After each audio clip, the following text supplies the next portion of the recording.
Assalamualaikum warahmatullahi wabarakatuh.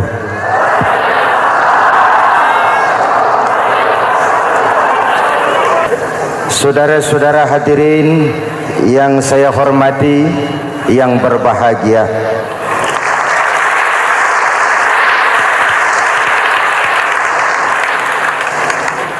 kali ini dalam suasana memperingati nuzulul Quran,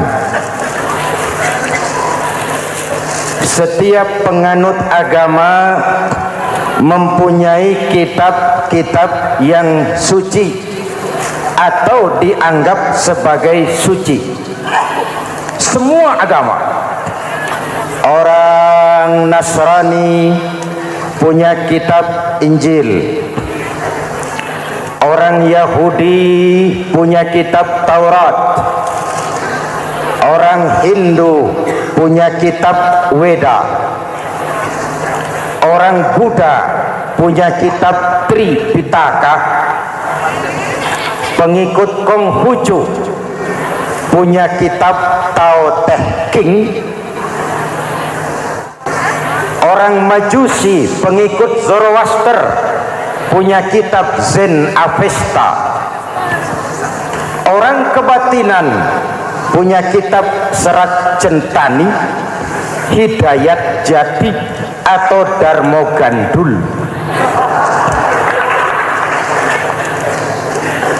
Kita umat Islam oleh Allah diberikan Al-Quran yang kita yakini sebagai kitab suci. Kunon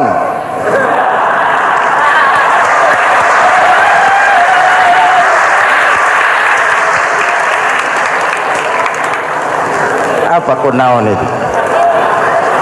Kenapa sih kita yakin Quran itu kitab suci? Pertama, ajarannya sesuai dengan fitrah manusia. Suatu kitab dinamakan suci kalau konsep ajarannya sesuai dengan fitrah. Contoh, ini laki-laki ini seneng nggak sama perempuan? Normal. Kalau nggak seneng saya ragu-ragu. Perempuan seneng nggak sama laki-laki?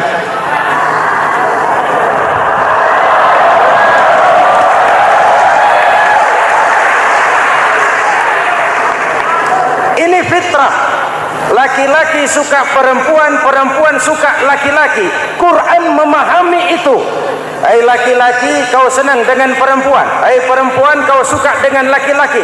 Oke, lewat sini, lewat pintu yang disebut nikah. Kalau kitab suci melarang nikah, itu bertentangan dengan fitrah manusia. Maka dalam Quran, mulai dari umat sampai ulama dan segala profesi dianjurkan nikah. Kalau kiai tidak boleh nikah, saya pilih mengundurkan diri, Pak.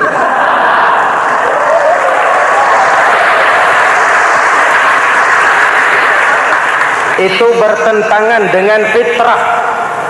Lagian mubazir dikasih perabotan nggak dipakai.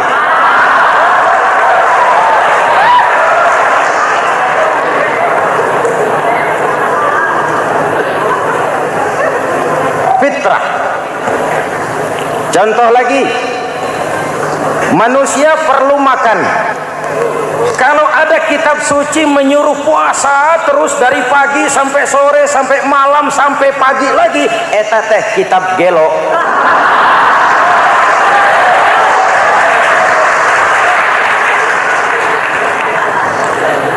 Quran sesuai dengan fitrah. Puasa mulai dari imsak sampai datang waktu maghrib.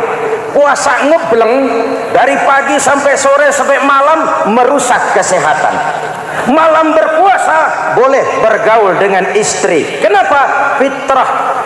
Kalau siang tidak boleh, malam tidak boleh, sebulan penuh panas kepala.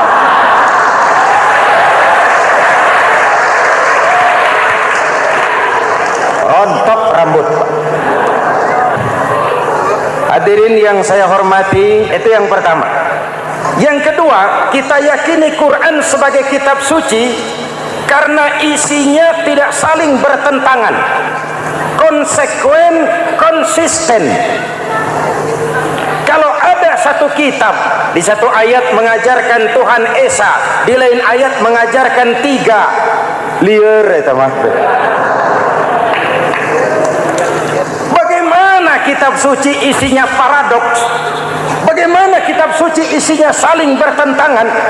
Di ayat manapun sekali Quran berkata Allah itu Esa, selamanya Esa. Isinya tidak saling bertentangan. Lalu yang ketiga, kita yakini Quran kitab suci karena dia bersih dari intervensi manusiawi. Sejak turunnya Al-Quran menantang, jikalau kamu ragu terhadap Quran yang kami turunkan kepada hamba kami Muhammad, kamu anggap itu cuma bikinan Muhammad. Kalau Muhammad bisa, kamu tentu bisa. Baik, bikin satu surah semacam Al-Quran. 14 abad yang lalu tantangan ini turun dan sampai malam ini belum terjawabkan. Pak, barangkali tidak ada yang mau coba. Banyak. Antara lain Musailamah Al-Kazzab. Dia mencoba membuat menandingi Al-Quran. Dia buat satu surah namanya surah Al-Fil. Bunyinya begini, bikinan Musailamah. Al-Fil wa mal-fil wa ma adraka mal-fil lahu khurtumun tawil wa lahu zail. Sudah berbentuk syair. Isinya apa? Al-fil, gajah. Wa mal-fil, apakah gajah itu? Wa ma adraka mal-fil, tahukah kamu apa itu gajah?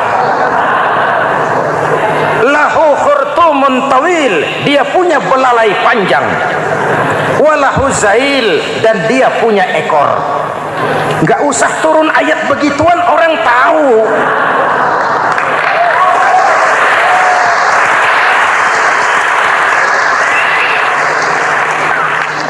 Kalau redaksi mendekati, maka isi jauh panggang dari api.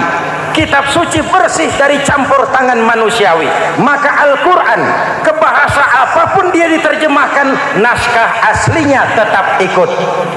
Dia boleh diterjemahkan ke bahasa Sunda, bahasa Jawa, bahasa Padang, bahasa Inggris, bahasa Jerman, bahasa Belanda, naskah aslinya tetap ada. Kenapa? Bahasa ke bahasa perbedaannya sering frontal. Kalau dari gelas menjadi gelas, eta mah caket. Dari lamp menjadi lampu, itu masih serumpun. Tapi cokot Sunda dengan cokot Jawa itu jauh bedanya. Atos Sunda dengan atos Jawa itu jauh. Ulama Sunda sama ulama Jawa nggak pernah akur kalimat atos ini.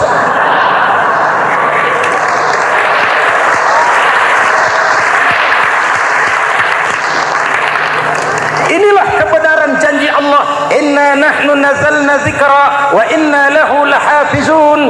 Kami yang turunkan Al-Quran, kami yang akan menjaganya. Ribuan orang hafal Al-Quran. Lalu apa pesan-pesan misi utama Al-Quran? Pertama, menegakkan tauhid. Ini yang lebih dahulu, membentuk kualitas sumber daya manusia dengan menanamkan nilai-nilai keimanan, membebaskan dari ketergantungan kepada benda. Ya ayyuhan nasu ubudu rabbakumul ladzi khalaqakum. Hai manusia, Tuhanmu yang perlu kau sembah hanyalah Tuhan yang telah menciptakan kamu. Jangan menyembah Tuhan yang tidak pernah menciptakan kamu. Mengapa kau menyembah harta padahal dirimu lebih berharga dari harta? Kenapa kau menyembah pangkat dan jabatan padahal dirimu lebih berharga dari pangkat dan jabatan?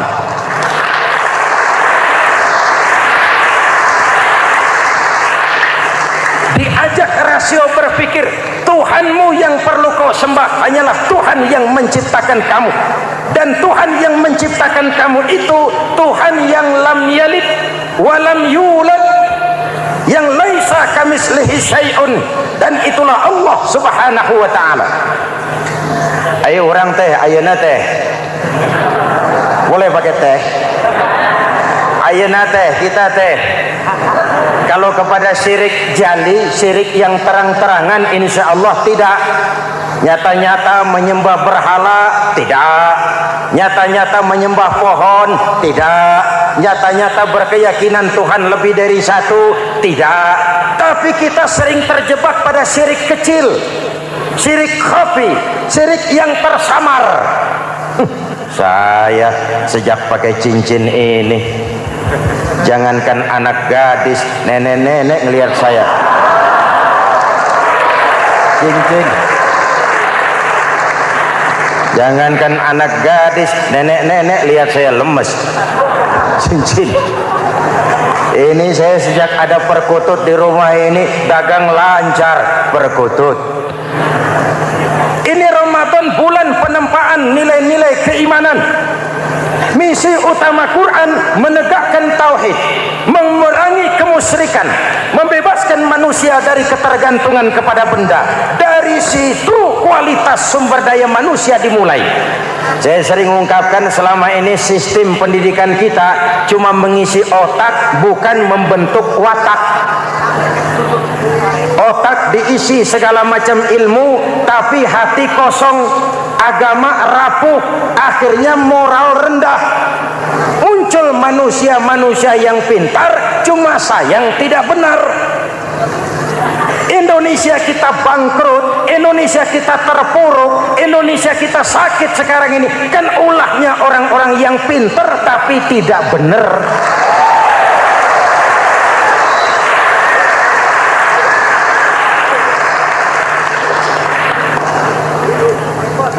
Saya bicara kayak begini, ini bukan pidato politik, ini nurani politik naon kadut.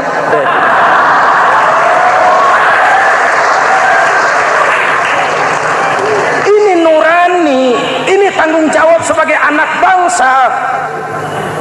Ibu bapak, saudara-saudara hadirin yang saya hormati, Rasul kalau masuk sepertiga yang akhir, sing-singkan lengan baju, hamparkan sajadah, lebih banyak di masjid daripada di rumah. Itu Rasul. Maka sepertiga yang akhir masjid makin ramai. Lihat Masjidil Haram. Lain dengan kita. Sepertiga yang akhir masjid mulai mengalami kemajuan. Safnya makin maju.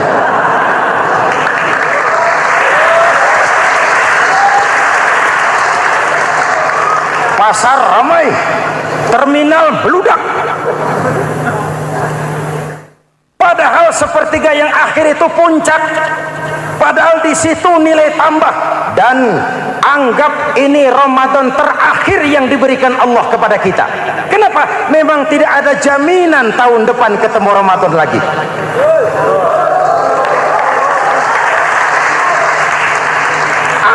Ini Ramadan terakhir yang diberikan Allah kepada kita.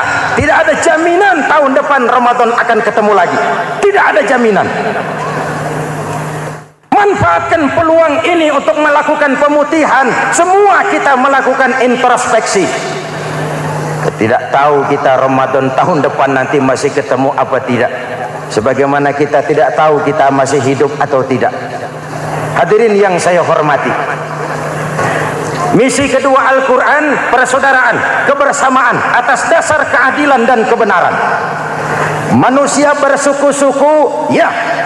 Manusia berbangsa-bangsa, memang itu diakui oleh Al-Quran. Inna khalaqnakum min dzakari wa untha wa ja'alnakum syu'uban wa qabaila. Kami ciptakan kamu dari laki-laki dan perempuan. Kami jadikan kamu bersuku-suku dan berbangsa-bangsa. Apa tujuannya? Agar kamu saling mengenal satu dengan yang lain. Persaudaraan, kebersamaan atas dasar keadilan dan kebenaran. Yang terlepas dari ras. Dari manapun orang datang, apapun warna kulitnya, dari suku apapun ia dilahirkan, kalau akidahnya sama, itu kan saudara kita.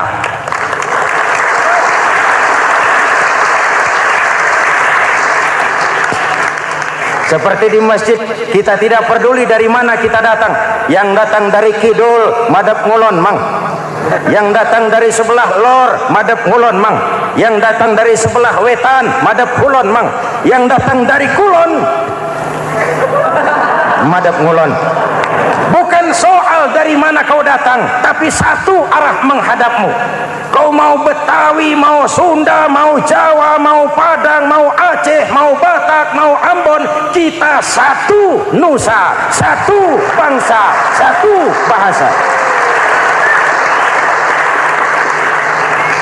Marilah kita jadi lem perekat buat lingkungan kita di saat keutuhan kita sebagai bangsa sedang dalam ujian berat. Semangat kebersamaan atas dasar keadilan.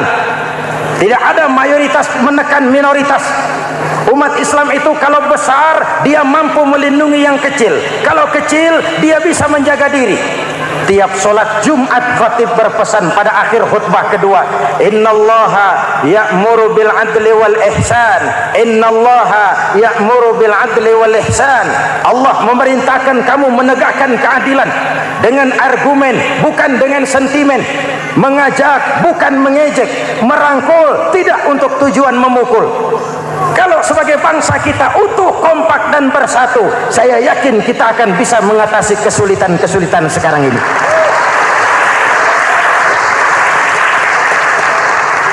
Kan kita prihatin kadang-kadang tawuran antar desa, antar RT, antar RW, antar kecamatan, sampai antar elit di atas.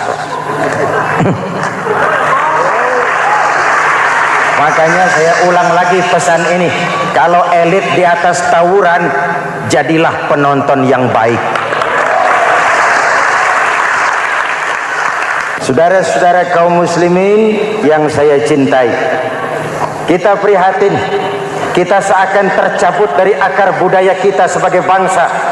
Kenapa kita yang berfalsafahkan Pancasila, kenapa kita yang berketuhanan yang Maha Esa tiba-tiba jadi beringas dan brutal?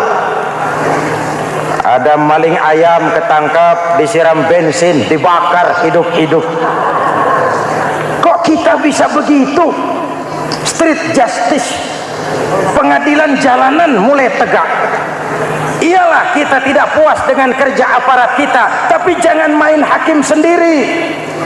Ini negara, bukan hutan.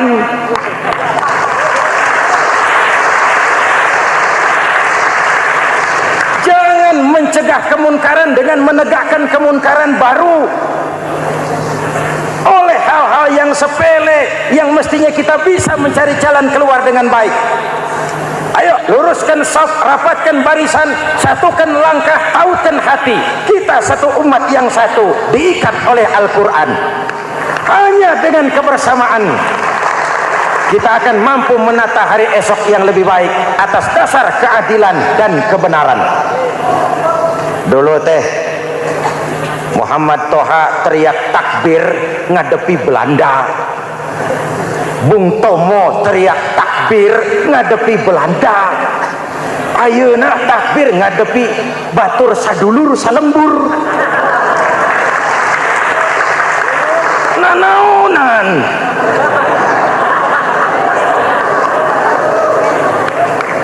Bung Tomo teriak takbir, Muhammad Toha teriak takbir, yang dihadapi jelas penjajah Belanda. Kita ngadepi saudara sendiri, Allahu Akbar, yang sana teriak Allahu Akbar, setan tepuk tangan di tengah. Yuk kita rukun, yuk kita kompak, yuk kita bersatu, yuk kita pulang, yuk.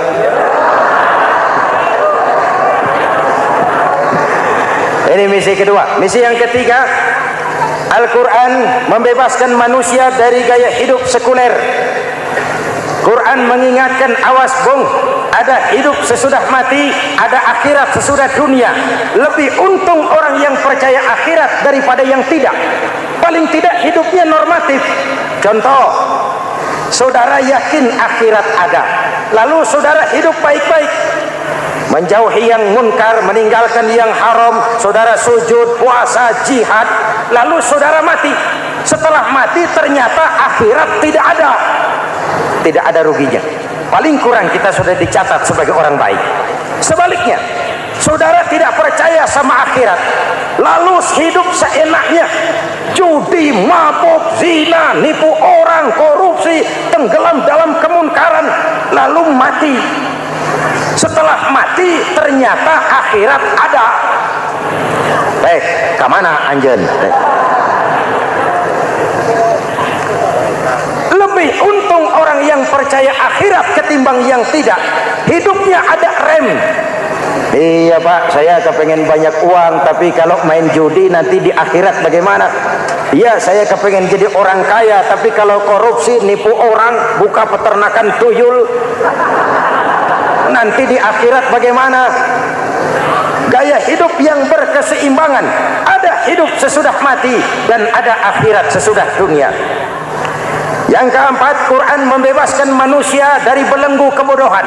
Quran ayat yang pertama turun sudah berkata, Iqra, baca, kamu jangan jadi bodoh. Kebodohan menimbulkan kemiskinan, kemiskinan mendekatkan kepada kekufuran.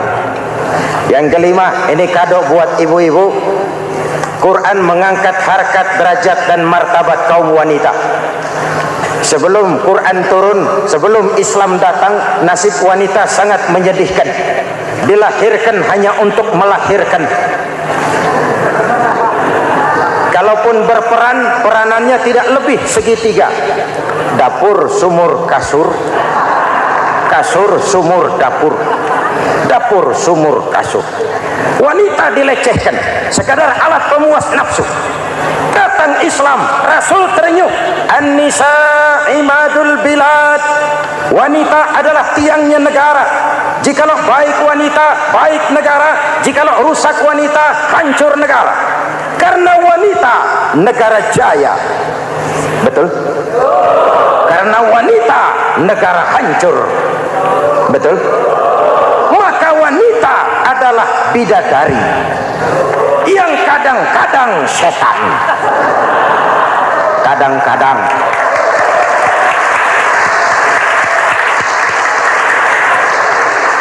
Ini yang hadir di sini bidadari semua. Ibu bapak, saudara-saudara hadirin yang saya hormati. Lalu bagaimana sikap kita terhadap Al-Quran? Quran sendiri menjelaskan, "Tsumma awrasnal kitaba allazina istafaina min ibadina." Kemudian kami wariskan kitab Al-Quran yang kami pilih buat hamba-hamba kami yang terpilih. Luar biasa. Umatnya umat pilihan, Rasulnya Rasul pilihan, kitabnya pun kitab pilihan. Kami wariskan Al-Quran kepada hamba-hamba kami yang kami pilih. Bagaimana sikap mereka setelah menerima Al-Quran? Terbagi tiga. Pertama, faminhum zalimun linafsihi. Di antara mereka ada yang setelah menerima Al-Quran lalu zalim kepada dirinya sendiri. Diterimanya Al-Quran dengan lidahnya, tapi ditolak dengan perbuatannya. Mulutnya menjunjung Al-Quran, perbuatannya menginjak Al-Quran. Quran bilang ke barat, dia pergi ke timur. Quran bilang ke selatan, dia berangkat ke utara. Quran bilang haram, dia terjang.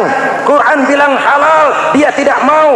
Orang seperti itu tidak zalim kepada Allah, tapi zalim kepada dirinya sendiri.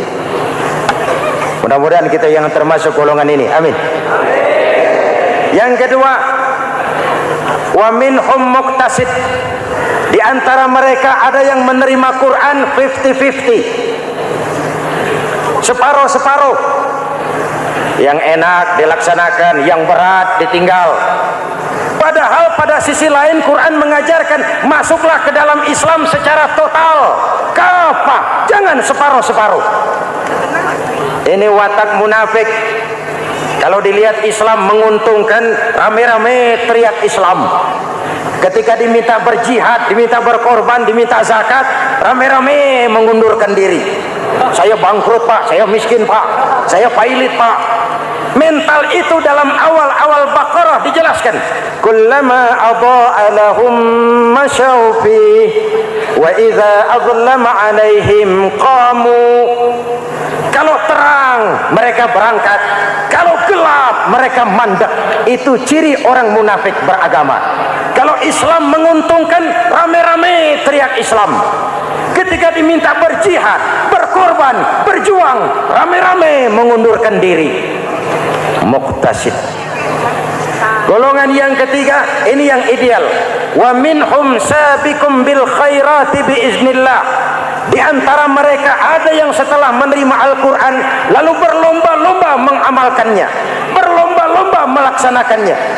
Jangan sampai yang baca Quran dengan suara merdu dapat piala, yang mengamalkan Quran dengan konsekuen dapat penjara.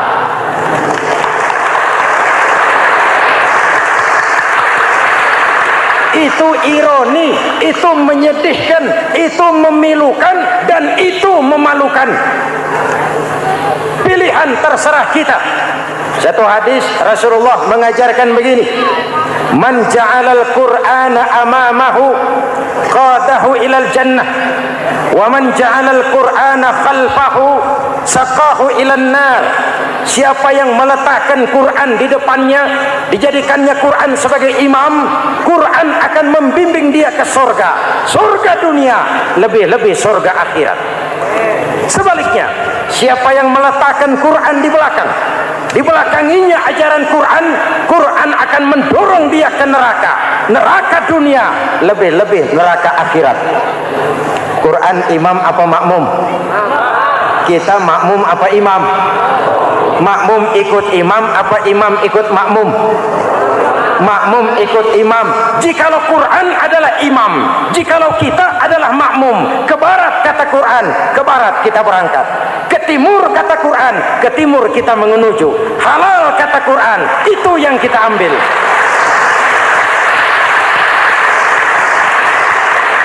Mari kita jadikan Ramadan sebagai bulan di mana sedikit demi sedikit kita berupaya kembali menjadi generasi yang Qurani. Rasulullah pernah ditanya, kalau Tuhan wafat ya Rasul, kemana kami minta nasihat? Aku tinggalkan kamu dua nasihat. Satu yang diam saja, satu yang bisa bicara. Yang bisa bicara apa ya Rasul? Al-Quran. Minta nasihat Quran. Yang diam saja apa ya Rasul? Maut. Dalam hidup ada dua nasihat. Nasihat yang bisa bicara, Al-Quran. Nasihat yang diam saja, maut. Mau dagang, minta nasihat Quran. Mau bertetangga, minta nasihat Quran. Itu nasihat. Nasihat yang kedua, diam saja, tahu-tahu datang maut. Makanya anggap ini Ramadan terakhir yang diberikan Allah kepada kita, karena tahun depan tidak ada jaminan kita bertemu Ramadan. Manfaatkan 10 yang akhir untuk meningkatkan nilai ibadah kita kepada Allah Subhanahu wa taala. Hadirin, kita sudah mendekati akhir, saya akan baca doa. Mari kita Fatihah. Semoga kita semua dalam perlindungan Allah. Ala hadhihi niyyah wa ila hadratin nabi. Al-Fatihah. Siratal ladzina an'amta 'alaihim ghairil maghdubi 'alaihim waladdallin. Amin. Sekian dan demikianlah pertemuan kita kali ini. Terima kasih banyak atas segala perhatian. Mohon maaf atas segala kekurangan. Usikum wa nafsi bitaqwallah. Wassalamualaikum warahmatullahi wabarakatuh.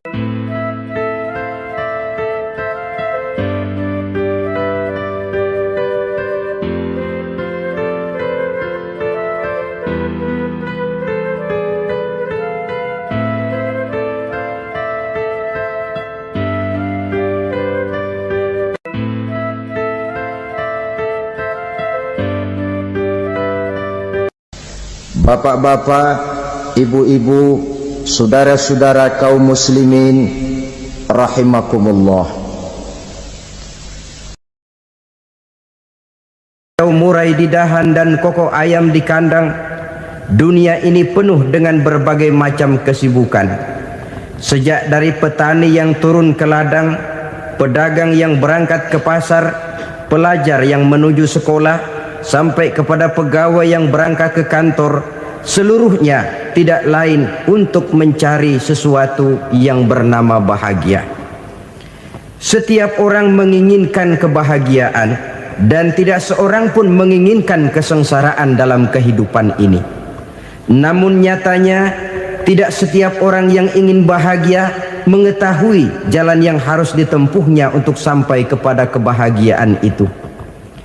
Maka pada kesempatan pertemuan kali ini saya ingin menyampaikan sebuah hadis dari junjungan kita baginda Nabi besar Muhammad sallallahu alaihi wasallam yang termuat dalam kitab Mukhtarul Ahadits An-Nabawiyah, di mana beliau bersabda, arba'un min sa'adatil mar'i. Ada 4 perkara yang merupakan tanda dari orang bahagia.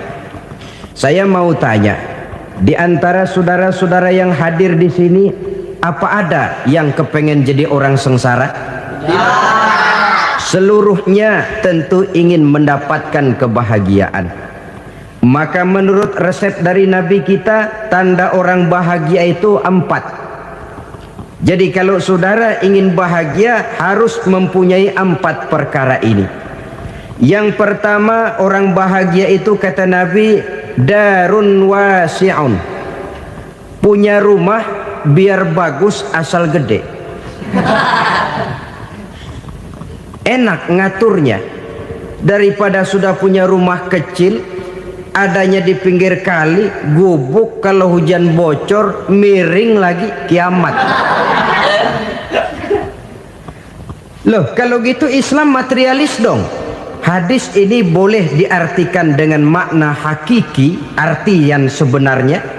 Boleh diartikan dengan makna majazi, arti kiasan. Kalau dia diartikan dengan arti kias, maka yang dimaksud darun wasi'un ay qalbun wasi'un. Rumah yang luas tidak lain daripada hati yang lapang.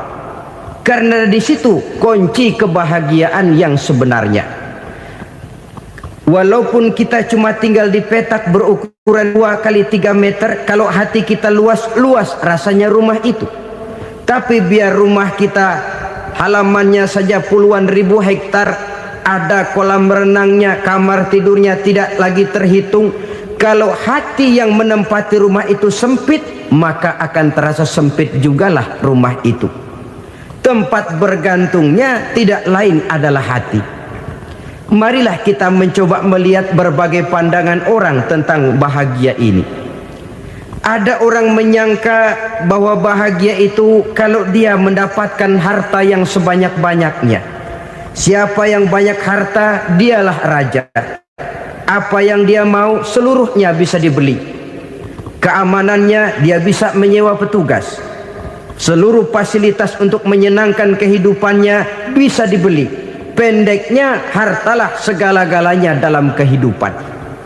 Sampai ada pepatah mengatakan, innad darahima fil amakini kulliha taksur rijala mahabatan wa jalala. Sesungguhnya harta, dinar, dirham, uang di mana-mana selalu bikin hebat orang yang memilikinya. Coba lihat, orang yang punya duit sama yang enggak punya duit, jangan gaya hidupnya, gaya jalannya aja lain. Wahia lisanun liman arada fasahatan, wahia silahun liman arada qitala. Uang adalah senjata yang paling ampuh bagi orang yang mau pergi perang, dan lidah yang paling fasih bagi orang yang mau bicara. Kalau bicara dengan lidah macet, cobalah bicara dengan harta, lancar. Sampai ada pepatah demikian, segalanya bisa diatur dengan harta. Maka di kalangan orang yang berpandangan semacam itu, seluruh kegiatan hidupnya hanya terfokus kepada bagaimana mengumpulkan harta yang sebanyak-banyaknya. Tidak peduli halal haram, tidak kenal sore pagi siang dan malam, tidak sempat sujud, jauh dari agama, jauh dari kehidupan yang bersifat ruhaniyah, jauh dari Allah dan sebagainya. Sampai dalam Al-Quran dikelompokkan dalam kelompok yang dinamakan lumazah.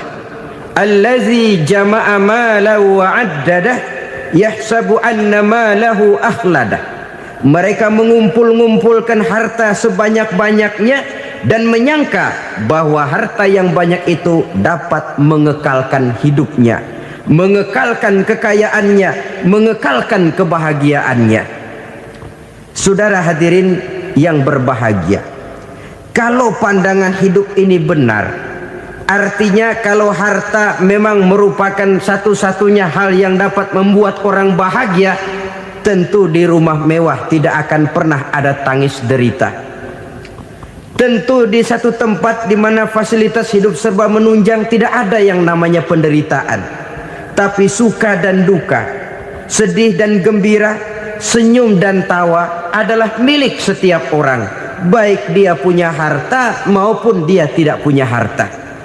Nyatalah bahwa harta semata-mata bukan merupakan jaminan bahwa orang akan bahagia, walaupun tanpa harta orang sulit untuk bahagia. Saya mau cerita, ada orang super kaya, namanya Aristotle Onesimus, raja tanker Yunani. Dia punya kapal tanker saja konon sampai 11 banyaknya. Punya perusahaan penerbangan yang disebut Olympic Airlines. Punya hotel di berbagai kota besar di dunia ini, sejak dari New York, London, Paris, Rome dan sebagainya. Bahkan punya pulau yang dia namakan Pulau Scorpio. Ini kan namanya sudah kaya nggak tanggung-tanggung, punya pulau. Nah, dia punya 2 orang anak, yang satu laki-laki namanya Alexander, yang satu perempuan namanya Maria Onesimus. Seluruh harapannya tertumpah kepada anak lakinya Alexander ini, yang akan meneruskan usahanya, meneruskan kekayaannya, meneruskan dinastinya. Apa yang terjadi? Ternyata anak yang dia harapkan yang bernama Alexander ini mati muda dalam kecelakaan pada waktu dia olahraga. Apa olahraganya? Namanya olahraga anak orang kaya, golongan jet set. Olahraganya olahraga pesawat terbang. Jatuh, ya nggak kapungut, habis mati. Tinggal satu anak perempuannya, Maria Onesimus. Tapi anak perempuan ini juga malah urakan. Terakhir dia pacaran, bahkan kemudian kawin sama orang Rusia. Rupanya Aristotle Onesimus ini broken. Kekayaannya yang berlimpah ruah, perusahaannya yang begitu banyak, siapa yang akan meneruskan? Siapa yang akan menggantikan? Sampai kemudian dia mengurung diri di Pulau Scorpio dan mati di sana secara mengenaskan. Seorang multi jutawan, seorang yang super kaya, mati menyendiri di pulau sepi. Ibarat kata pepatah, anak ayam mati di lumbung. Bukan kekurangan makanan, keurugan makanan. Begitu kehidupan Aristotle Onesimus. Dan banyak orang-orang yang sudah demikian kaya sampai dibingungkan oleh kekayaannya sendiri. Telusurilah kehidupan David Rockefeller misalnya, Henry Ford misalnya, Adnan Khashoggi misalnya. Multi jutawan yang kadang-kadang dibuat keder oleh kekayaannya sendiri. Pantas ketika Imam Ali ditawarkan orang, "Ya Ali, kalau kepadamu disuruh pilih ilmu atau harta, kau pilih mana?" Ya jelas pilih ilmu dong. Kenapa? Pertama, ilmu kalau kita berikan kepada orang lain tambah. Tapi harta kalau kita berikan kepada orang lain kurang. Saudara punya uang 10.000, dibagi orang 5.000, jelas uang saudara berkurang. Tapi saudara punya ilmu, diberikan kepada orang lain bisa, saudara pun makin mantap. Tidak lantas jadi bodoh karena ngajarin orang. Saudara bisa Fatihah lalu mengajarkan orang Fatihah, orang bisa, saudara pun makin hafal. Tidak lantas setelah diajarin orang ilmunya hilang. Begitu datang dia minta orang, "Tolong ajarin saya Fatihah," udah habis, nggak ada.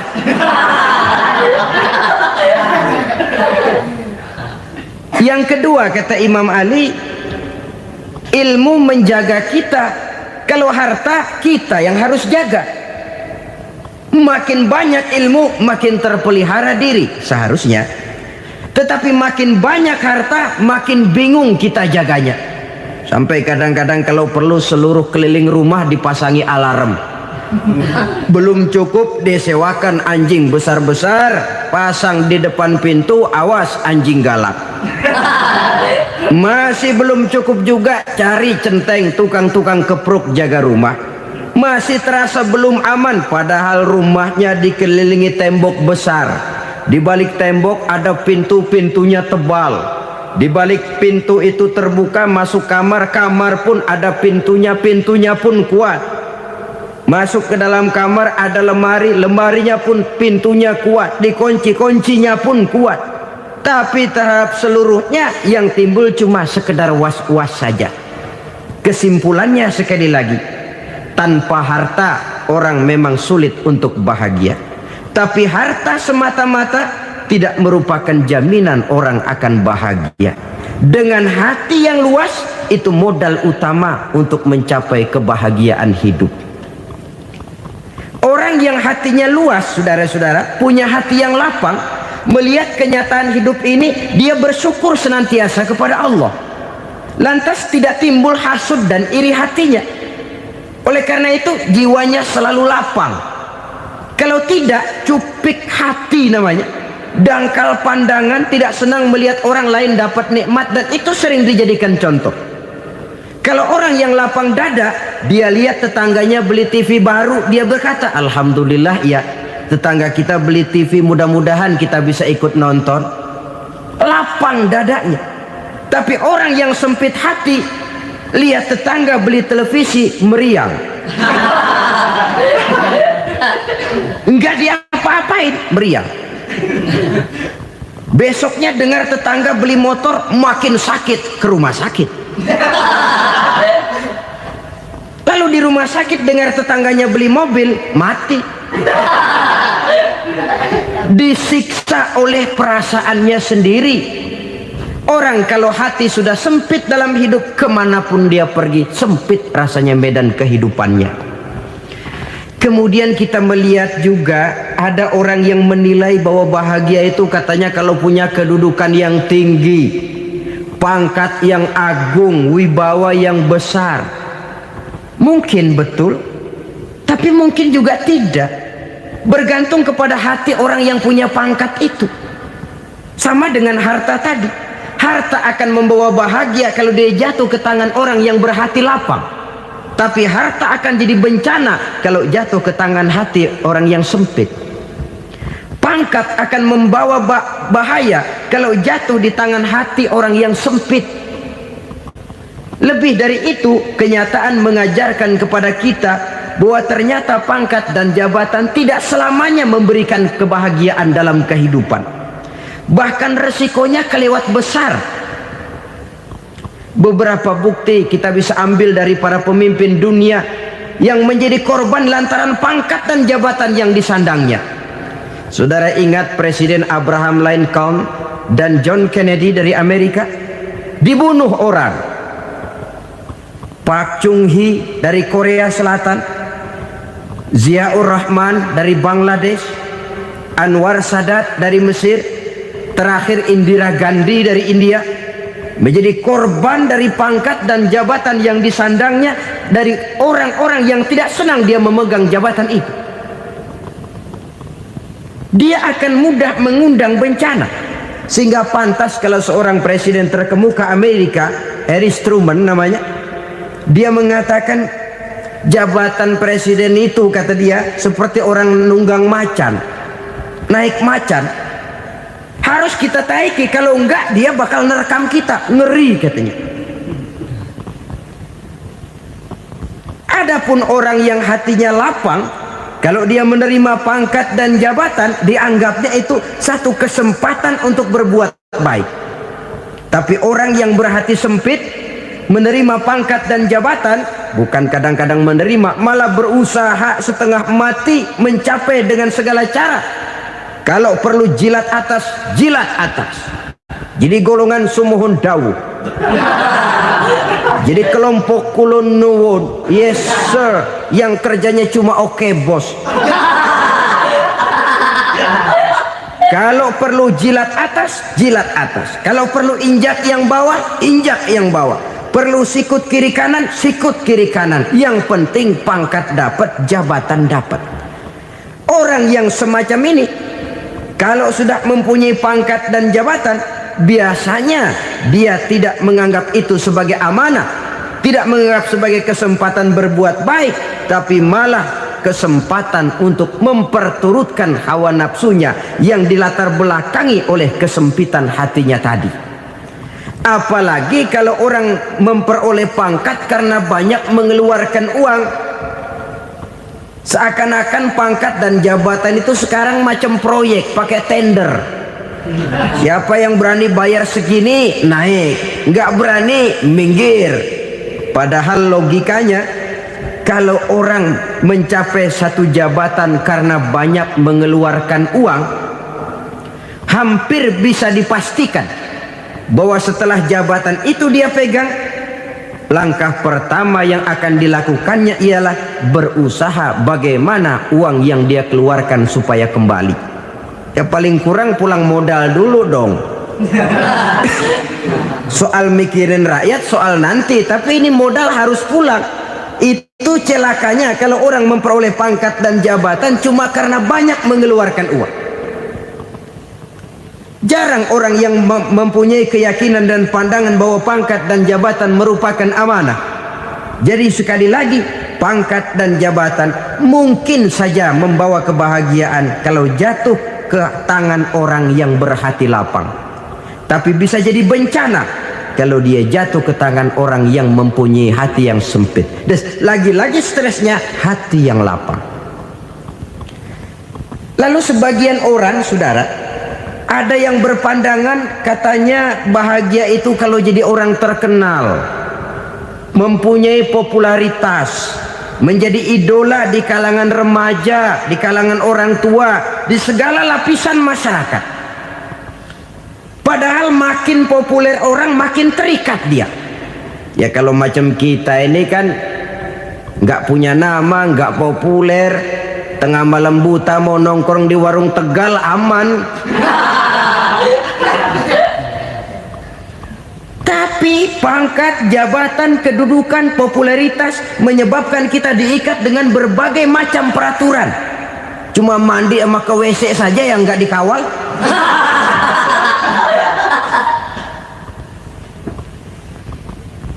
Benarkah popularitas, ketenaran membawa kebahagiaan?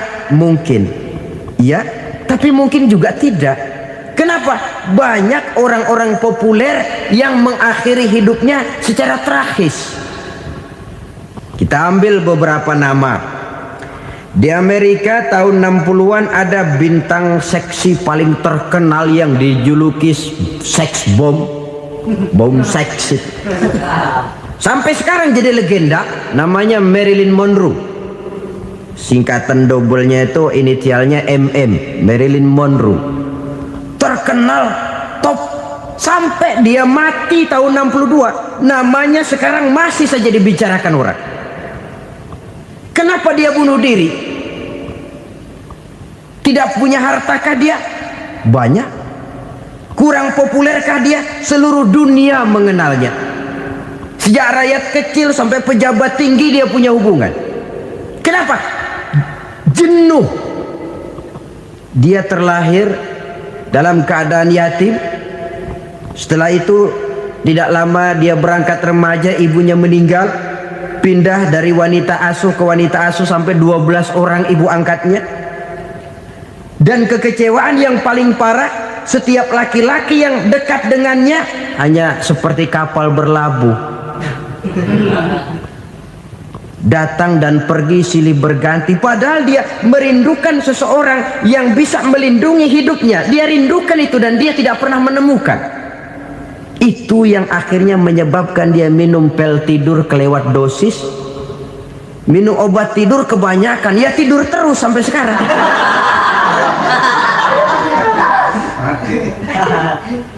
Dia mengakui, saya telah memiliki ketenaran, tapi saya tidak pernah hidup dalam ketenaran itu.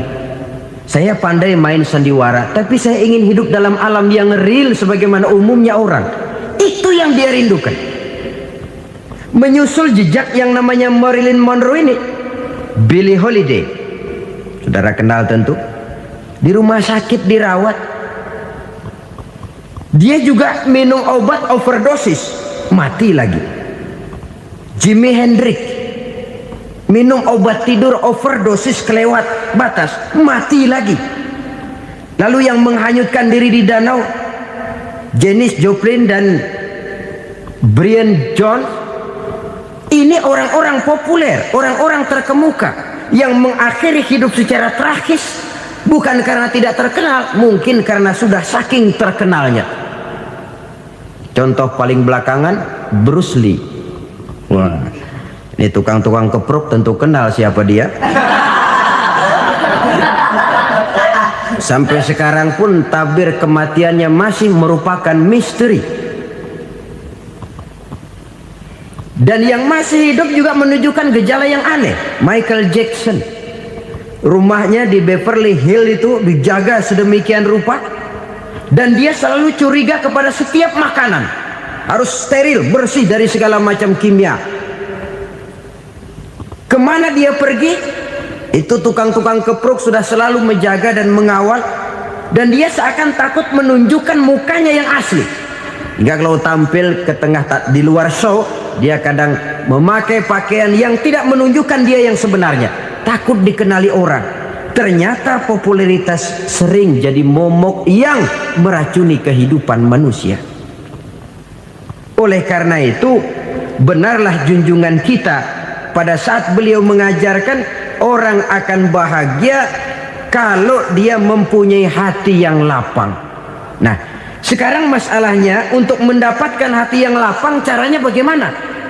Kita kembali kepada konsep Quran. Allah mengajarkan, ala inna bidzikrillahi tatmainnul qulub. Ketahuilah bahwa dengan banyak mengingat Allah, hati akan tenang, jiwa akan lapang.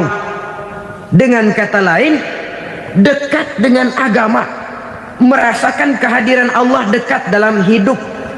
Itu muara pertama untuk mencapai hati yang lapang. Ala inna bizikrillahi tatmainnul qulub. Jangan macam orang sekarang ingin mendapatkan ketenangan lalu tapak di puncak gunung, di gua-gua, di tempat sepi. Iyalah kalau nggak ada ular. Kalau tergigit ular berbisa, ketenangan belum, mati jelas itu. Islam positif untuk mendapatkan ketenangan. Ala inna bizikrillahi tatmainnul qulubi. Bahwa ketahuilah bahwa dengan banyak mengingat Allah, hati akan tenang, jiwa akan lapang, nuansa pikiran akan luas. Karena yang namanya bahagia ada dimanapun manusia berada. Di kampung ada bahagia, di kota ada bahagia, di ngarai, di lembah, di gunung, di hutan, di lautan, di angkasa luar, dimanapun bahagia itu ada kalau kita bermodalkan hati yang lapang ini. Dan hati akan lapang kalau kita dekat dengan agama. Dekat dengan harta buat sementara hati mungkin tenang, tapi ketenangan yang relatif dan temporer.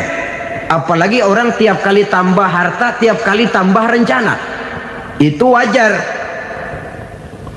Mungkin sebelumnya saudara berpikir, kalau punya duit 5.000 enak nih. Begitu punya duit 5.000, aduh sayang kalau 10.000 aja. Tiap kali tambah harta, tiap kali lain rencana. Makin banyak rencana, makin menjauhkan kita dari yang namanya ketenangan. Padahal ketenangan merupakan unsur utama untuk mencapai bahagia. Dan ketenangan itu bermuara dalam hati manusia. Tengoklah kehidupan ini. Orang yang banyak harta dengan orang miskin, berbedakah rasa sakit yang mereka tanggungkan? Rasanya tidak. Walaupun si kaya tidur di kasur empuk berselimutkan sutra mahal, sementara si miskin meringkuk di balai bambu yang keras dan kasar. Apabila maut datang, dia juga tidak pernah pilih bulu. maut datang menjemput si kaya di singgasana keemasannya, dikelilingi oleh para pengasuh, dayang dan idang serta para pengawal, dan maut pun datang menjemput si miskin papa sehingga ia tergelepar di tepian jalan. Kedua-duanya bernama mati. Kalau nyata bahwa sakit yang ditanggung si kaya tidak beda dengan sakit yang ditanggung si miskin, bukan harta semata yang membuat orang bahagia. Hati yang tenang, jiwa yang lapang penuh kedamaian karena banyak berzikir dan mengingat Allah, itu merupakan modal utama untuk mencapai sesuatu yang bernama bahagia.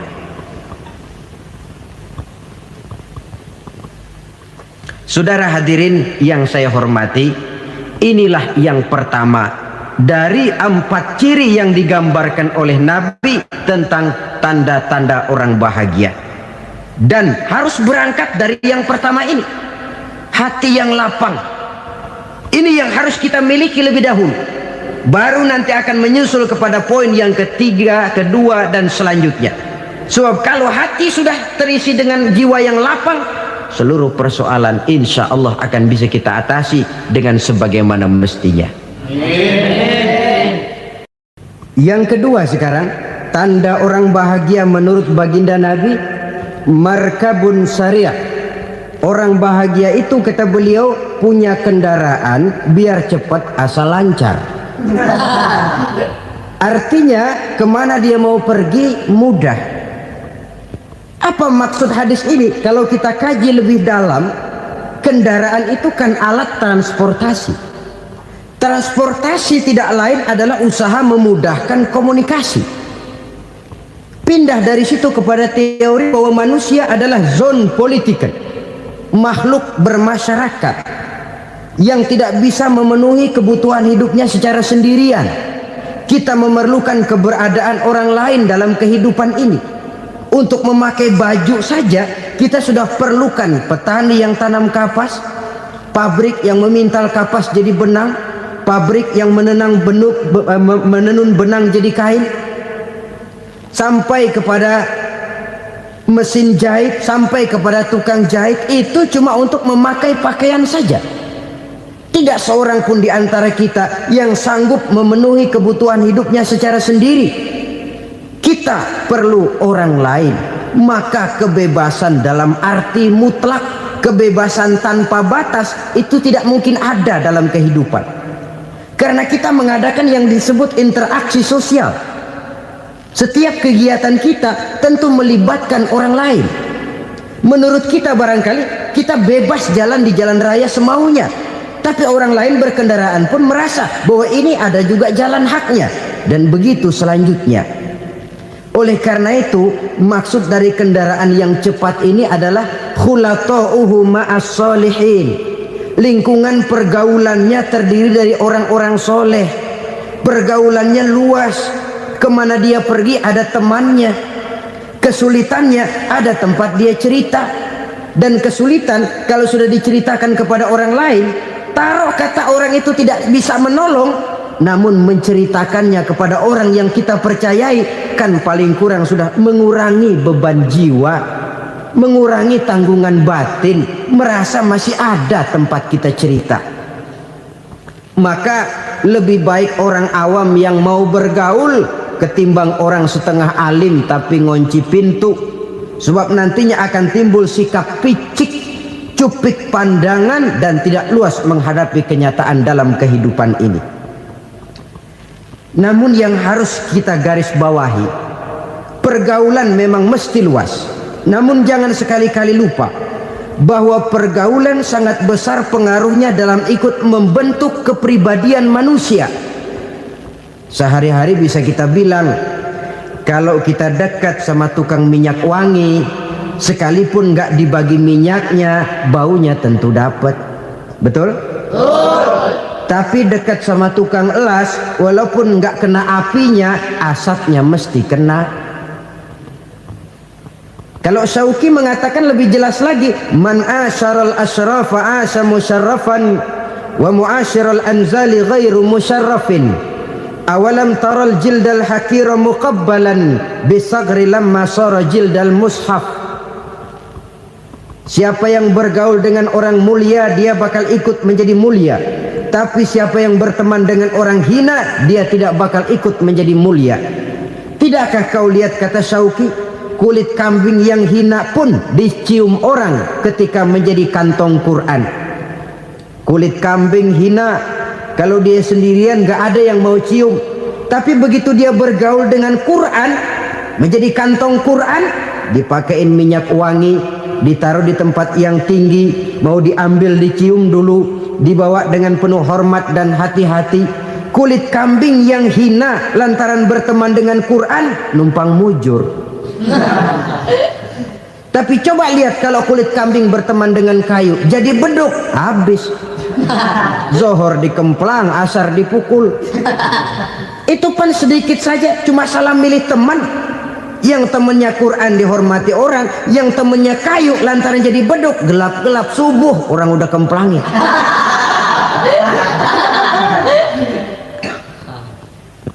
Maka terutama kepada adik-adik remaja yang masih mencari identitas diri, yang ibarat kaset masih kaset kosong, mudah diisi oleh apapun, pandai-pandailah memilih teman dalam bergaul. Karena banyak orang yang tadinya baik-baik, ketika terseret dalam pergaulan dengan orang yang tidak baik, kebaikannya menjadi lentur dan luntur. Tapi berapa banyak bajingan-bajingan tengik, orang-orang yang berlumur noda dan dosa, tiap hari melakukan maksiat, namun bergaul dengan orang yang baik-baik, pada akhirnya sedikit demi sedikit beringsut dan berangsur dia terbiasa mengikuti kebaikan-kebaikan. Saya tekankan ini kepada remaja karena mereka masih mencari identitas diri. Apa yang mereka lihat mereka mau, apa yang mereka dengar mereka ingin tahu. Coba lihat kehidupan remaja. Pulang nonton film Rambo, pengen jadi Rambo, gagah, maunya belekai melulu. Pulang nonton film Superman, pengen bisa terbang. Pulang nonton India, nyanyi melulu. Wajar, mereka masih mencari identitas diri. Saya ini sebenarnya siapa? Lingkungan, pergaulan akan membentuk itu. Karena itu pandai-pandailah bergaul, karena ia sangat besar pengaruhnya dalam ikut membentuk kepribadian manusia. Apalagi sifat yang jelek lebih cepat menularnya ketimbang sifat yang baik. Sifat yang baik, watak yang soleh itu lambat sekali untuk menular. Tapi yang tidak baik, kan prosesnya mah kalau remaja biasanya mula-mula dengar. Karena dengar lalu pengen tahu. Karena pengen tahu lalu ngeliatin. Begitu ngeliatin kan pengen nyobain. Setelah nyobain ketagihan. Nah, ini prosesnya. Yang namanya ganja, morfin, narkotik, awalnya kan begitu. Mula-mula denger, katanya kalau sudah fly to the sky, sudah melayang ke langit, katanya disitulah puncak kebahagiaan. Mulanya cuma denger. Karena denger pengen tahu. Karena pengen tahu lalu ngeliat, kumpul sama orang yang suka ngeganja. Setelah ngeliat, nah pengen ngerasain. Begitu ngerasain enak juga, ketagihan. Kalau sudah ketagihan jadi penyakit kronis, bisa merembet kepada yang lain. Iya, kalau orang tuanya mampu untuk beli morfin, beli ganja. Kalau tidak kan pikirannya ngayap, jemuran siapa ya gue sahabat. Timbullah perbuatan-perbuatan negatif yang bermula dari salah pergaulan. Apalagi buat adik-adik remaja yang tinggal di kota-kota besar, yang pengaruh budaya, pengaruh kesenian, pengaruh struktur kehidupan yang nampak makin individualistis, di mana persaingan tajam, tensi ekonomi tinggi, orang mudah mengalami stres. Pandai-pandailah dalam bergaul, sekali lagi, karena ia sangat besar pengaruhnya dalam ikut membentuk kepribadian manusia. Orang bahagia punya kendaraan yang cepat. Artinya punya pergaulan yang luas dan lingkungan pergaulannya terdiri dari orang-orang yang soleh. Kemana dia pergi? Ada teman. Kesulitannya ada tempat dia cerita. Tapi kalau sudah menyendiri, hidup sendiri, kesulitan dipikiri sendiri, bisa mati belum waktunya. Tidak ada tempat berbagi rasa, tidak ada tempat bercerita, tidak ada tempat mengurangi beban dalam kehidupan. Pantas betul kalau Islam sangat menggalakkan dan menganjurkan orang kalau sudah sampai waktunya itu untuk melangsungkan nikah. Kata Nabi, ya ma'syaras syabab man istata'a minkumul ba'at falyatazawwaj. Hai para pemuda, kalau sudah mampu memberi nafkah, kawinlah, nikahlah kamu. Kenapa? Sudah ada teman hidup, tempat berbagi rasa.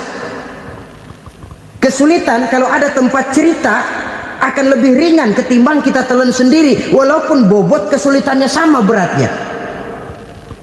Saudara-saudara kaum muslimin rahimakumullah, inilah ciri yang kedua, punya kendaraan biar cepat asal lancar.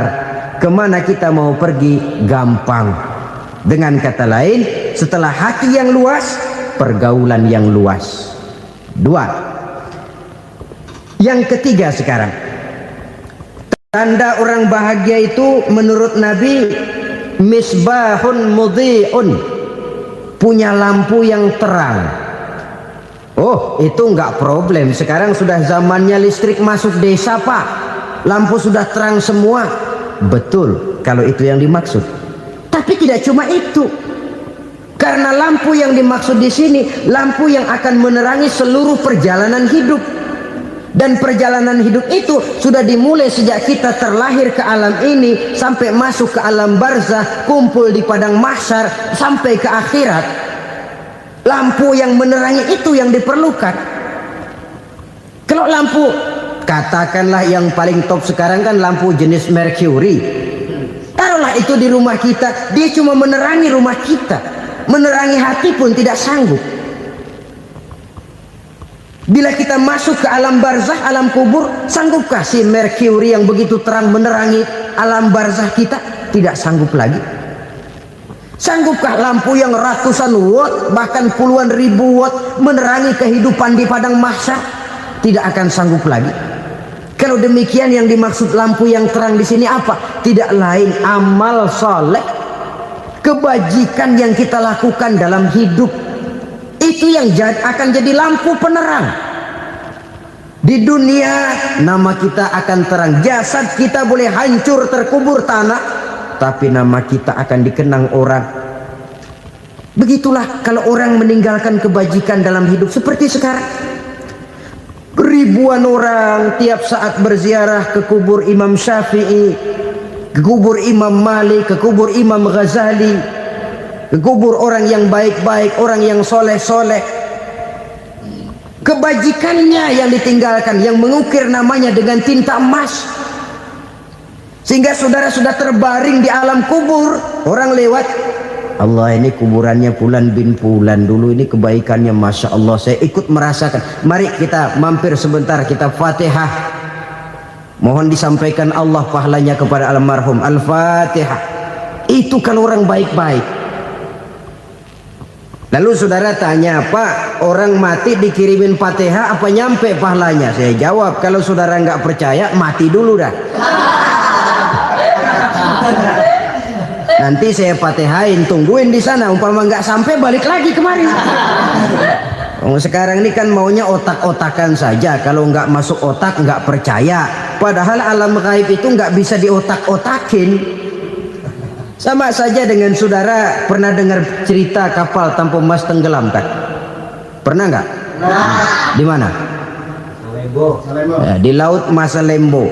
Begitu ke Tampo Mas tenggelam, ratusan penumpang itu terjun ke laut, dipermainkan gelombang, berjuang menghadapi maut itu. Orang lagi timbul tenggelam di lautan, dihantam ombak, kita tengokin pakai helikopter. Pak, lagi timbul tenggelam ya? Iya, tolongin. Jangan khawatir Pak, nih saya kirim intan Pak, harganya 10 juta. Kira-kira orang yang timbul tenggelam di laut seneng nggak? Tidak. Kan mahal toh Intan 10 juta. Kenapa dia nggak senang? Karena Intan 10 juta dalam kondisi seperti itu tidak sanggup menyelamatkan dia. Dia akan girang kalau dikirimin ban mobil bekas, dikirimin papan terentang atau bambu. Intan yang 10 juta dia nggak girang. Ban mobil bekas yang 1000 perak, tuh pegang, itu yang dia girang betul. Inilah sebabnya Nabi berkata, mal mayyitu fi qabrihi illa kal ghariqil mutaghawwis.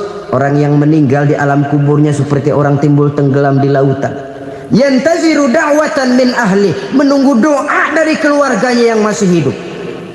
Duh, bapak saya sudah meninggal, saya sayang benar sama dia. Kirimin kulkas ke kuburannya Itu sama saja dengan tadi orang tenggelam di lautan dikirimi intan yang harganya 10 juta, tidak sampai.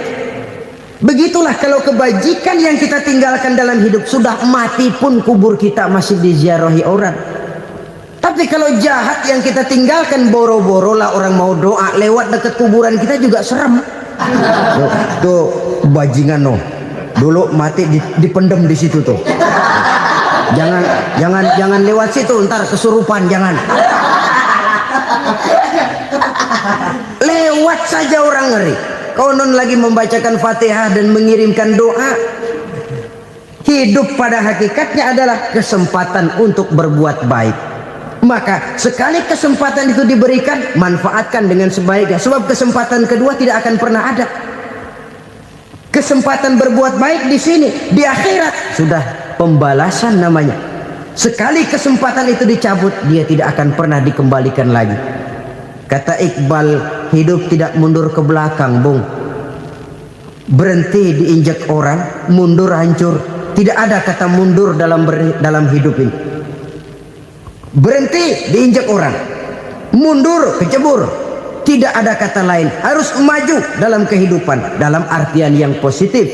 Hidup adalah kesempatan untuk mengumpulkan kebajikan yang sebanyak-banyaknya. Di situ nilai daripada manusia. Sekarang ini memang nggak kelihatan kok, orang yang banyak pahala sama yang banyak dosa nggak kelihatan kok. Barangkali kalau habis bikin dosa palanya pada benjol, mungkin orang takut sama dosa. Tapi sekarang sama saja, orang yang banyak dosa dengan yang nggak banyak dosa jalan bareng dari belakang, sama, nggak kelihatan beda. Tapi ada waktunya di mana pahala memegang peranan, di mana dosa diperlihatkan. Sama saja kalau kita bawa mobil siang, lampu kan nggak begitu berfungsi. Apa lalu bilang, alah ini lampu berat-beratin, copot-copotin aja dah. Tidak perlu begitu. Kenapa? Pada suatu saat malam senja akan datang. Bila matahari terbenam, senja pun datang, gelap mulai merayap, disitulah baru terasa perlunya lampu. Pahala begitu. Sekarang orang yang nggak ada pahalanya nggak kelihatan dalam kehidupan. Tapi pada suatu saat senja kehidupan akan datang. Ajal merenggut nyawa, malam merayap, dan hidup mulai diliputi kegelapan di alam barzah. Dikala itu kalau nggak punya lampu, alangkah malangnya kita. Sebab amal yang baik, kata Nabi, di alam barzah itu akan diciptakan menjadi perempuan yang cantik menemani kita. Amal yang jahat akan menjadi orang yang paling jelek nemenin kita. Sudah di tempat gelap yang nemenin jelek.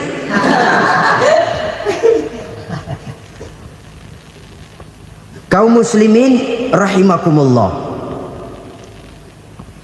Kalau demikian masalahnya, tergantunglah kita pandai memanfaatkan waktu. Al-waktu kasayf, waktu itu cepat sekali. Yang namanya waktu itu tahu-tahu.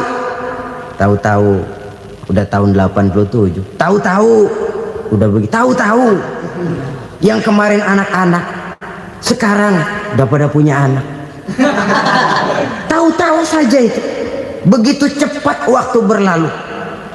Kalau tidaklah pandai kita memanfaatkannya, akan rugi kita.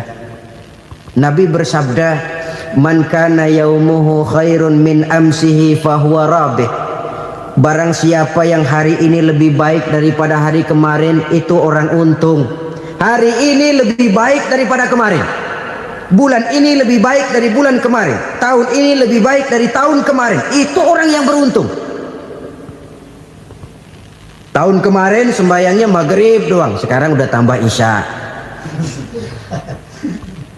Tahun kemarin cuman Idul Fitri aja ngancem bener, sekarang udah tambah Jumat, lalu tambah lagi maghrib, tambah lagi isya, dan selanjutnya. Hari ini lebih baik daripada kemarin. Itu orang yang beruntung.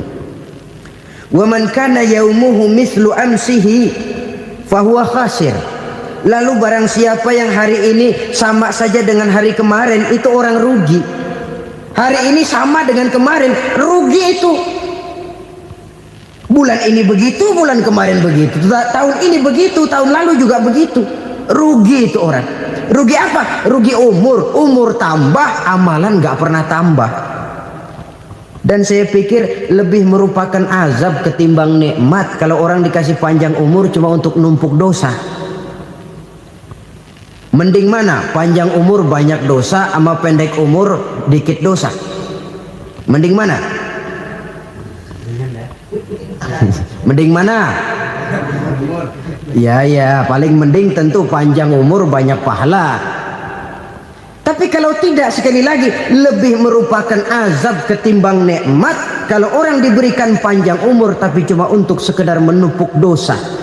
Kehilangan kesadaran bahwa dunia bukan terminal akhir dari satu perjalanan. Dia cuma halte di mana kita berhenti sebentar untuk menuju kepada terminal yang hakiki. Saudara-saudara kaum muslimin rahimakumullah, inilah lampu yang akan menerangi kehidupan, amal yang kita lakukan di dalam kehidupan. Jadi yang dimaksud dengan lampu yang terang, kebajikan yang kita kerjakan dalam hidup. Nah, setiap orang di awal tadi saya bilang ingin bahagia. Bahagia itu kan hakikatnya kumpulan senang dan selamat. Senang, selamat. Apa bedanya? Senang tapi tidak selamat, nggak bahagia. Selamat tapi nggak senang, nggak bahagia orang. Contoh, kalau orang korupsi, duitnya banyak, senang dia, tapi keselamatannya. Ada tentara baris di samping rumahnya udah bingung, padahal tentara latihan.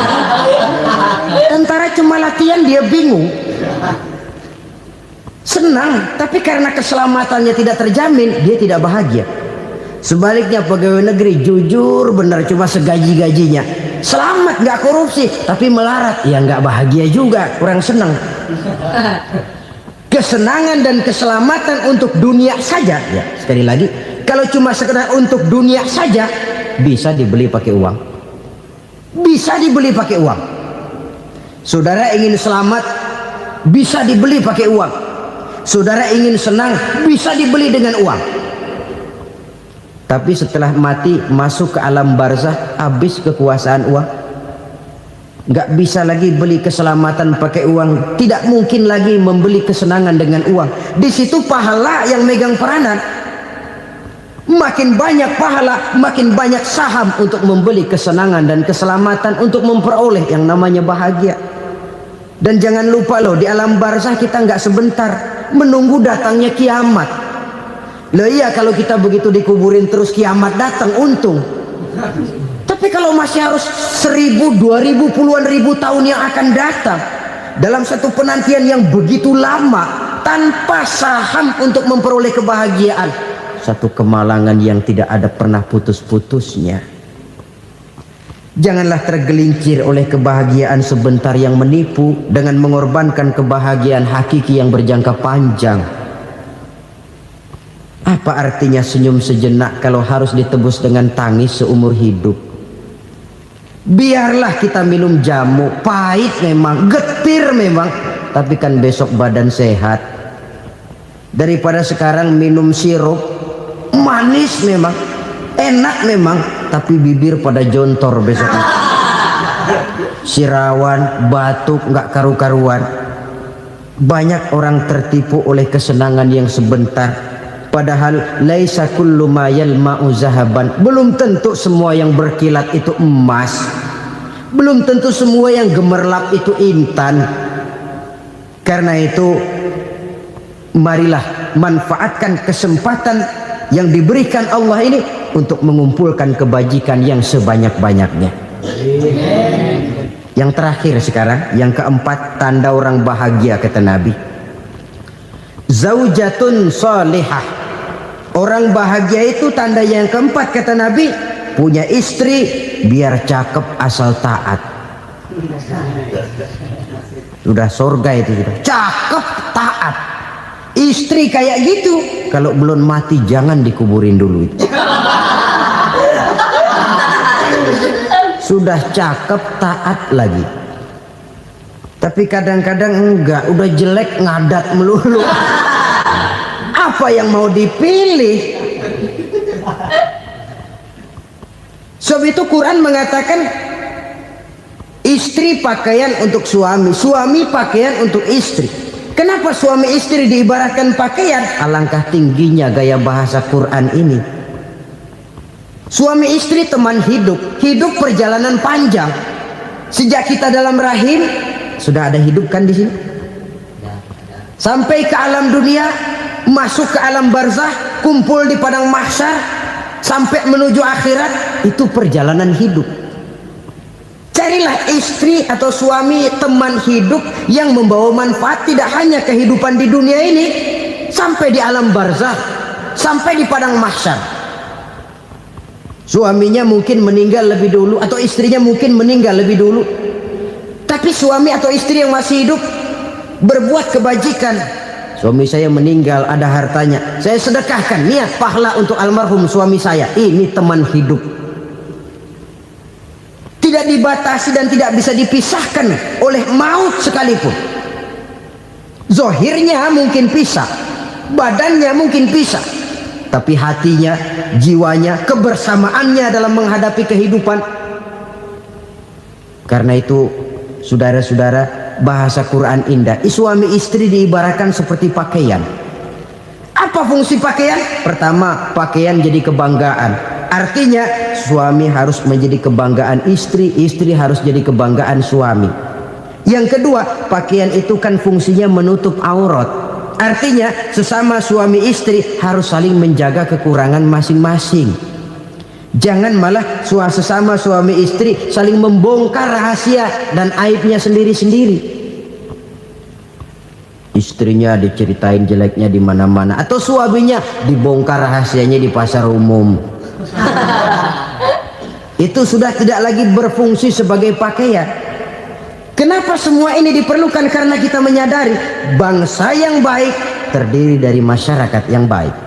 Masyarakat yang baik merupakan susunan dari warga yang baik.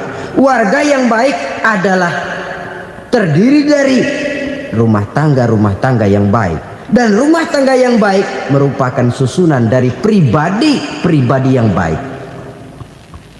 Dari situ langkah dimulai. Membangun satu bangsa yang baik diawali dengan membangun rumah tangga yang baik, dengan menciptakan pribadi-pribadi yang baik. Sehingga dari sini diharapkan berkembanglah nilai-nilai kebaikan. Orang akan bahagia mempunyai istri yang soleh. Kenapa? Tidak ada seorang suami bisa sukses jadi apapun dia, apapun profesinya. Dokterkah, kiaikah, mubalikkah, petanikah, pengusahakah, pejabat tinggikah, tidak ada seorang suami yang bisa sukses tanpa peran serta istrinya. Walaupun memang peranan itu tidak begitu kelihatan, tapi sangat menentukan. Karena itu, saudara hadirin yang saya hormati, Islam sangat menghargai kaum wanita, memberikan kedudukan yang tinggi sepanjang tidak mematikan kodrat kewanitaannya. Nah, kalau sudah kesuksesan ini diawali dari rumah tangga, karier di masyarakat mudah untuk dikejar. Tapi keberantakan di rumah tangga merupakan kegagalan pertama di tempat lain. Nah, inilah saja yang dapat Al-Fakir sampaikan pada pertemuan kali ini. Terima kasih.